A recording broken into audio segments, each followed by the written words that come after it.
Metro शहरातल्या बातम्या पाहूयात. Metro superfast. रायगडच्या आंबेनळी घाटामध्ये झालेल्या अपघातातल्या मृतांना मुख्यमंत्री देवेंद्र फडणवीस यांनी श्रद्धांजली अर्पण केली. ही घटना अतिशय दुःखद असून मृतांच्या कुटुंबियांच्या दुःखात सहभागी असल्याची प्रतिक्रिया फडणवीसांनी दिली. महाराष्ट्र राज्य जवाहर बालभवन इथल्या नूतनीकृत इमारतीचा लोकार्पण सोहळा संपन्न झाला. मुख्यमंत्री देवेंद्र फडणवीस, उपमुख्यमंत्री सुनेत्रा पवार यांच्या उपस्थितीत हा सोहळा पार पडला. पुण्यामध्ये 14 दिवसांसाठी जमावबंदी आदेश लागू करण्यात आले. मंगळवारी रात्रीपासून जमावबंदीचे आदेश लागू असतील. शहरामध्ये जमावबंदीच्या काळात आंदोलन, मोर्चे, सभांना बंदी असेल.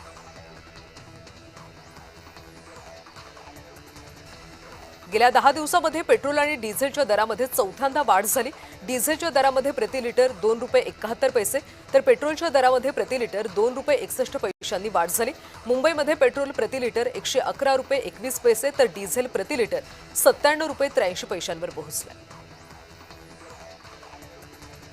राज्यामध्ये 11वीच्या 10 लाख जागा रिक्त राहण्याची शक्यता आहे. 22 लाख जागांसाठी फक्त 12 लाख अर्ज दाखल झाले. या रिक्त जागांमुळे कॉलेजच्या पटसंख्येवर परिणाम होण्याची शक्यता आहे. गेल्या दशकात राज्यात लाखभर शाळा बंद पडल्यात. नीती आयोगाच्या अहवालातून धक्कादायक निरीक्षण समोर आले.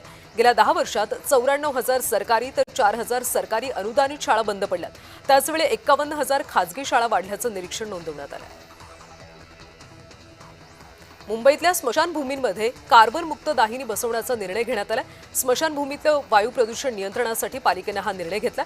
त्यामुळे अंत्यसंस्कारावेळी निर्माण होणारा धूर आणि प्रदूषक घटक कमी होणार आहेत.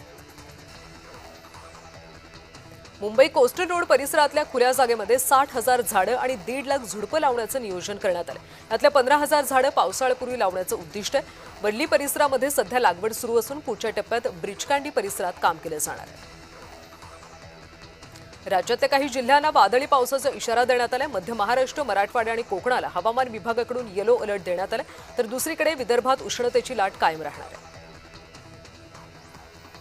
नागपूरसह संपूर्ण विदर्भामध्ये नवतपाला सुरुवात झाली. पुढचे 9 दिवस तीव्र उष्णतेची लाट कायम राहण्याची शक्यता आहे. 25 मे ते 2 जून दरम्यान तापमान जवळपास 47 अंशांपर्यंत जाण्याचा अंदाज हवामान विभागाने व्यक्त केला. नागरिकांनी दुपारी 11 ते 4 दरम्यान बाहेर पडणं टाळावं असं आवाहन प्रशासनाने केलं. मुंबई पालिकेकडून पावसाळापूर्व कामं वेगानं सुरू आहेत. तरी यावर्षी सुमारे 100 ठिकाणी पाणी तुंबण्याची शक्यता आहे. दरम्यान पाणी तुंबू नये यासाठी 6 उच्च क्षमतेचे pumping station, 10 mini pumping stations कार्यान्वित करण्यात आले. राष्ट्रीय जनगणना कामासाठी नियुक्त केलेले 10 शिक्षक वारंवार संपर्क करून सुद्धा गैरहजर राहत असल्यानं प्रशासनानं कठोर पाऊल उचललंय. या दांडी बहादर शिक्षकांच्या विरोधात गुन्हा दाखल करण्यासाठी सिटी चौक पोलीस ठाण्यामध्ये पत्र देण्यात आलं. डोंबिवलीमधल्या अमुदान प्रोबेस स्फोटातल्या बाधितांना नुकसान भरपाई मिळण्यासाठी आंदोलन करण्यात आलं. शिवसेना ठाकरे गटानं आंदोलन केलं. अभिजित सावंत यांच्या नेतृत्वाखाली आंदोलन करण्यात आलं.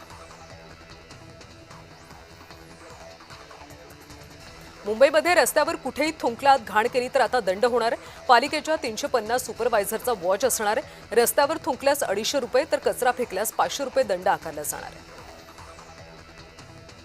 नाशिकमधल्या 44 वर्षीय ब्रेन डेड महिला डॉक्टरच्या अवयवदानामुळे 5 जणांना नवजीवन मिळाले. महिला डॉक्टरच्या कुटुंबियांकडून हा धाडसी निर्णय घेण्यात आला. संवेदनशील निर्णयामुळे समाजासमोर मोठा आदर्श निर्माण झाला.